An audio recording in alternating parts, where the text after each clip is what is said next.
मी नेहमी जाता जाता एक गोष्ट सांगतो. एक छोटंसं खेडेगाव होतं. त्या खेडेगावात एक आई आणि तिचा छोटासा मुलगा. एके दिवशी मुलगा शाळेतून घरी आला. आईला म्हणाला, आई मी उद्या जत्रेला जाणार आहे. मुलगा जत्रेला जाणार आहे म्हटल्यावर आईच्या काळजात चर्र झालं. चर्र एवढ्यासाठी झालं की मुलगा जत्रेला जाणार म्हणजे त्याच्या हातावर किमान 10 रुपयाची नोट ठेवली पाहिजे. ते त्या माऊलीला काही कळेन, आपलं घर गरिबीचं. उराशी दुःख घेऊन झोपतो आपण, उपासपोटी राहतो. पोरला जत्रेसाठी 10 रुपये द्यावे कुठून, ते आणावे कुठून?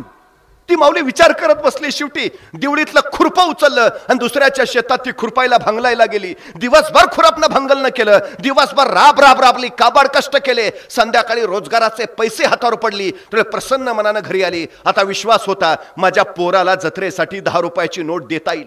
पोरगा शाळेतून घरी आलं. आईला म्हणाल, आई आज संध्याकाळी लवकर झोपतो, मला पहाटे लवकर उठव, लवकर जत्रेला जायचंय. मुलगा झोपी गेला. पहाटे लवकर उठला. आईला उठवलं. आईला सांगितलं, लवकर भाकरी टाक, मी आंघोळ करून येतो. आई चुली पुढे गेली. पोरगा आंघोळीला गेलं. आईनं लालबुंदा फुललेल्या निखऱ्यावर भाकरी भाजायला सुरुवात केली. त्याच लालबुंदा निखऱ्यावर तिनं दुधाचं पातेलं ठेवलं. तोपर्यंत पोरगा आंघोळ करून परतलं, ताट्यावरून बसलं. आईला सांगू लागलं, आई लवकर वाढ, मला उशीर होतोय. आईनं त्या लालबुंदा फुललेल्या निखऱ्यावरची भाकरी काढली, मोडली, दुमडली, पोराच्या थळीत टाकली. तोपर्यंत पोराच्या आरोळी घुमली. आई लवकर वाढ, मला उशीर होतोय. आईनं इकडे तिकडे बघितलं. लालबुंदा फुललेल्या निखऱ्यावरचं दुधाचं पातेलं सुद्धा गरमागरम लालबुंदा झालं होतं. उचलायला काहीतरी हवं होतं पण सापडत नव्हतं. पोराच्या आरोळी घुमत होती. आई लवकर वाढ, उशीर होतोय. आईने इकडे तिकडे बघितलं पण सापडे ना. पोराची पुन्हा आई लवकर. शेवटी आईने विचार नाही केला. तशाच रिकाम्या बोटाने त्या गरमागरम लालबुंद पातेलं उचललं. चर्र दिशी चटका बसला. कळ फार मस्तकात झिंजिण्या उठवीत गेली. डोळ्यातनं खळ दिशा अश्रू सुटला. चटका सोसवेना. हात झटक्यात मागा आला.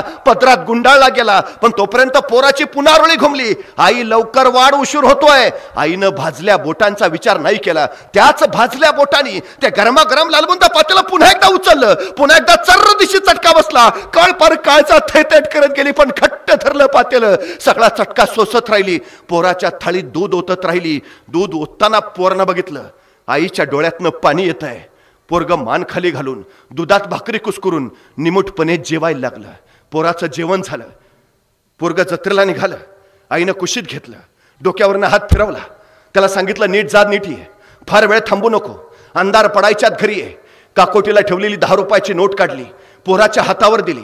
सांगितलं, काहीतरी खायचं, काहीतरी घ्यायचं, उपाशी राहू नकोस. पोरग 10 रुपयांची नोट घेऊन जत्रेला गेलं. दिवसभर जत्रेत रमलं. गरगर फिरणारे पाळणे बघितली, जिलेबी बघितली, पताशी बघितली, खेळणी बघितली. हरकून गेलं, बहरून गेलं, आनंदून गेलं जत्रेत. संध्याकाळी अंधार पडायला लागला. पोरग घरी परतायला लागलं. आई दाराशी वाट बघत होती. मुलगा लांबून येताना दिसला. आईला हैसं वाटलं. लगबगीनं जवळ गेली. पोरला कुशीत घेतलं. डोक्यावरून हात फिरवला. त्याला विचारलं, अरे काय काय बघितलं जत्रेत? पाळण्यात बसलास का? जिलेबी खाल्लीस का? खेळणी घेतलीस का? अरे तुला 10 रुपये दिले होते, काय केलंस त्याचं? तसं पोरगा आईच्या कुशीतनं बाजूला झालं. आईला म्हणाल, अगं धीर तर जर सांगतो तरी एमली सांगणार लवकर, काय आणलेस त्या 10 रुपयांचं? तसं पोरगा आईला म्हणाल, आई डोळे मीठ. आई म्हणली, का रे? नाही नाही, डोळे मीठ आधी. आईने डोळे मिटले. हा मिटले डोळे. आता दाखवू, काय आणलेस त्या 10 रुपयांचं? आई डोळे मिट, नीट घट्ट उघडायचे नाहीत अजिबात. आई म्हणली, हो रे बाबा, मिटले डोळे घट्ट. आता दाखवू, काय आणलंयस त्या 10 रुपयांचं? आणि त्या 10 रुपयांचं काय आणलं हे दाखवायला पोरनं खिशात हात घातला आणि खिशात आणलेली 10 रुपयाची सांडशी काढली आणि आईच्या हातावर ठेवली. त्या सांडशीचा सहज स्पर्श त्या माऊलीला झाला आणि डोळ्यातनं खळखळ खळाश्रू खळायला लागले. पोरला घट्ट उराशी कवटाळलं. अरे धन्य झाली कुसुमाची, तुझ्यासारखं पोर या कुशीत जन्माला आलं. दिवसभर जत्रेत फिरलाचील, दिवसभर गरगर फिरणारे पाळणे बघितल्याचील. अरे पाळण्यात बसावं वाटलं असेल, खेळणी घ्यावीशी वाटली असतील. अरे उपासपोटी वनवन करत फिरला, भूक लागली असेल, रुपया मोडून काहीतरी खावंसं वाटलं असेल. पण पोरगा दिवसभर उपासपोटी जत्रेत वनवन करत राहिलं. ते काळजात एक चटका घेऊन माझ्या आईच्या हाताला चटका बसलाय आणि माझ्या आईच्या हाताला चटका बसू नये म्हणून ते येताना 10 रुपयाची सांडशी, ज्याला मी कैची पक्कड म्हणतो, ते घेऊन आलाय.